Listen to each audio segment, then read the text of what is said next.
The Center for Procurement Excellence is a nonprofit member organization with a mission of educating, promoting, and advocating for better RFP processes. Join CPE today and make your RFPs faster and more transparent. Membership also includes discounts to all of our training and networking events. CPE hosts a variety of virtual and in-person networking and training events throughout the year. Visit our website to get signed up. CPE Speakers Bureau is available for your regional and national meetings and professional conferences. Contact us to learn more. Welcome to Ask the RFP Doctor, CPE's monthly web series where we discuss the latest best practices in procurement and supply chain management. We're going to look at qualified proposals. Are they more qualified proposals? But in other words, more favorably evaluated proposals? Do they automatically come with a more hefty price tag? And this is a research study that we did, and we're going to share the results with you. So the outline for today is we'll hit the key research questions that were driving the background of this study and show you the data set that we compiled, some of the variables, results, and conclusion. If you look at this outline and you say, wow, that sounds like a lab report, that sounds super boring, it sounds like I'm back in high school chemistry class or something, well, sorry, that is kind of how it is. But I'm going to remind you that we've prepped you for this, all of you longtime RFP Doctor attendees. Way back in February, we proved that the three core RFP doctors here of myself and Jeff and Jake, we are total nerds and dress to fit that bill. And we did some mathematical proofing for you to prove that if cost is worth more than 35%, you're effectively in a low bid scenario. So we did kind of prep you for our nerdiness before. We waited a few months, but then back in May, we shared the results of another research study that we had performed, basically looking at how much more does an RFP, which is balancing costs and qualifications, how much more is that going to cost you up front than just going pure low bid all the time? Because in an RFP, you are admitting that you may not select the lowest bidder. So what does that look like up front? But then do you get better performance in the project on the back end? And we looked at all of that back in May. And then we gave you a few months off from our nerdiness, but we are back and we are ready with the full nerd gear to do a research study here. I'm going to illustrate the research question with some pictures. If I showed you a nice brand new Honda Civic, this is pulled from the Honda website as of last night. No, I'm not a procrastinator. Or you look at this and you're like, hey, that's a nice looking Ferrari. Which one costs more? Well, obviously it's the Ferrari. According to the Honda website, the base level brand new 2024, I don't know how the car dealerships can time travel and already release the 2024 models, but they have, and they're $24,000 new for a Civic. And I'm not ragging on the Civics. I'm a proud owner of a Civic, several years older and quite a bit cheaper than this, but it is what it is. And this Ferrari over here costs almost a cool $500,000, and that is for a used version. And those of you who are in the greater Seattle area, I will have you know that this picture is coming from a Ferrari dealership in the Seattle area. That is a real price. It was still available as of last night. I myself have not forked up the cash to purchase it. But if you have a $500,000 lying around and you want to drive a red car, there you go. Basic idea, right, is the Ferrari's nicer. It costs more. You've got the nice normal Timex watch, again, of which I am an owner. That's the infamous Timex with the loud tick, tick, tick. You can hear it from half a room away. Costs less than $50. If I had infinite money to spend, I personally would buy the Omega Speedmaster Professional, also known as the Moon Watch, because the astronauts wore this when they walked the moon. But that's $7,000. Yeah, it's a nicer watch. It has no click. It's mechanical. It spins really smoothly. I guess that's something that matters in the watch collecting world. But it costs a lot more money to get that quality. So I'm not going to get there, but I can dream. We go to the pick your fast food burger chain of choice, and sometimes your burger comes back looking not so appetizing, but hey, it was cheap. It was on the dollar menu. Or on the flip side, there's Manny's Steakhouse in downtown Minneapolis that Jake and I went to a few months back while they're on a trip. And we were shocked to get the bill that each meal costs roughly $100, and their asparagus is on growth hormone, bigger than my wrist. Very, very tasty though, but definitely outside of my price range for ever going back, but a much nicer meal than that unappetizing burger on the left. But yeah, it went from $1 to $100 for that meal. Those of you who are the frequent flyers, there's differences in the level of quality of your seats.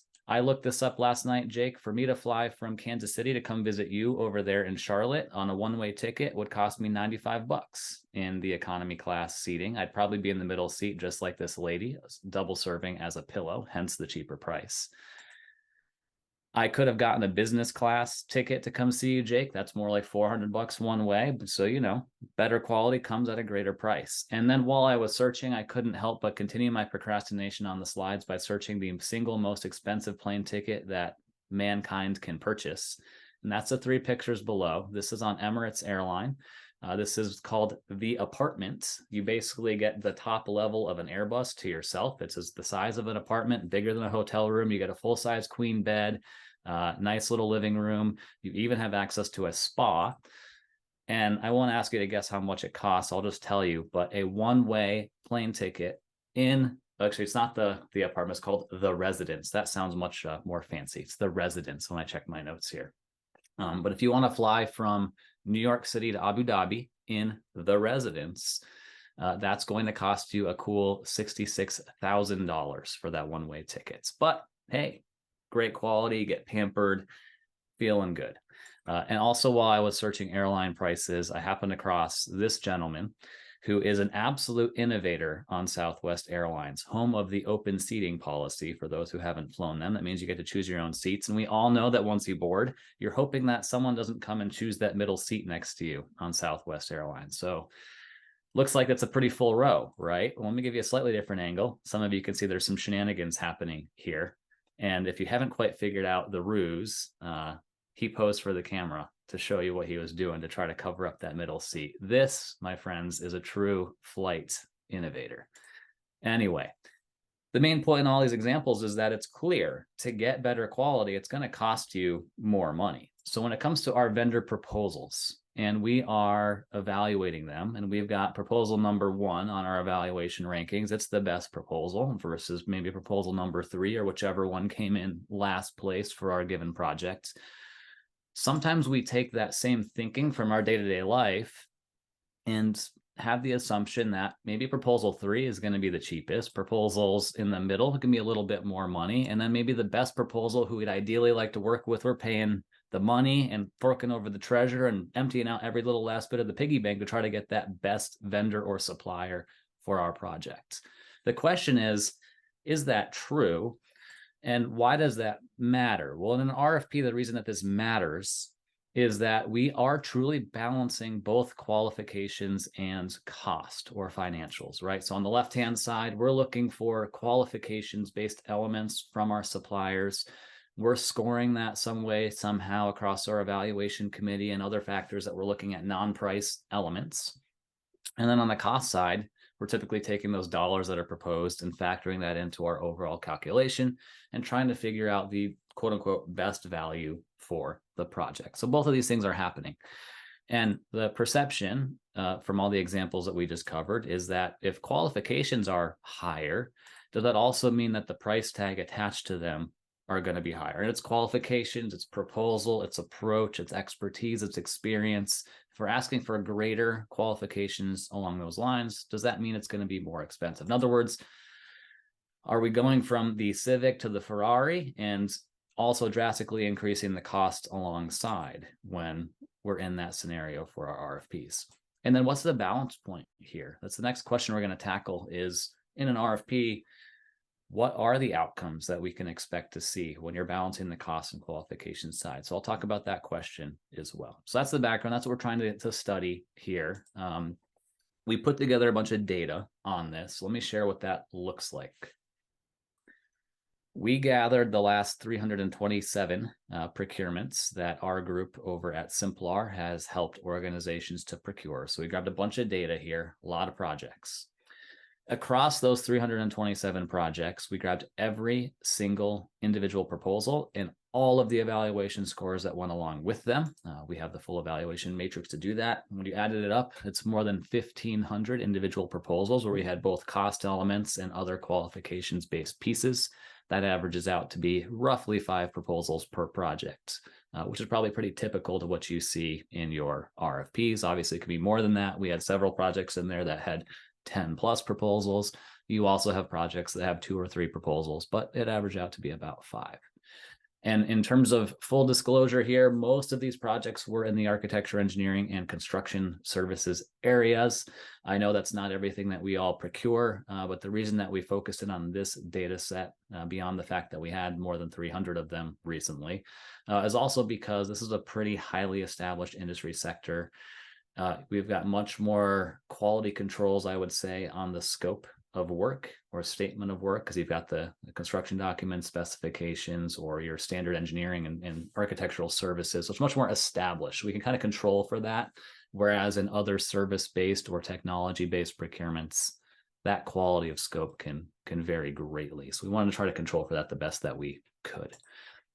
All right. So across those more than 1,500 proposals, we tracked all of the evaluation results. So again, we had everything from every single competing proposal on cost. And yes, there were different types of costs being submitted depending upon what the specific project was. But in short, we had the exact dollars. We could normalize that across the data set and take a look at where every single proposal stacked up relative to their competition. And then we mainly focused on 3, three qualifications-based elements. So these are common ones that you've probably used yourselves, right? Some type of technical proposal, project approach, that type of written response that you would mainly get in an RFP. We looked at past performance information. So think in terms of references and background and experience of the companies and the teams being proposed. And then we did interviews with project team individuals as well. And all of these were scored by the respective client's evaluation committee. And these projects are being pulled from literally dozens of different organizations as well. So it's not like there was just one evaluation committee. It's the respective evaluation committees across these 327 projects, scoring every last one of these 1,572 proposals. So pretty big data set is the short story there.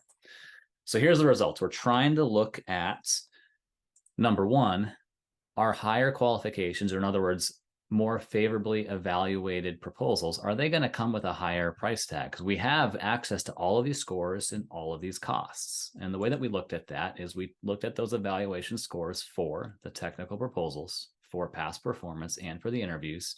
And we stacked that up against the cost proposals that were submitted with each corresponding proposal. And we're trying to figure out, right, like, the better scoring we're getting on these red qualifications-based items, does that mean that the price tag is going up? But I'm going to cut right to the result here.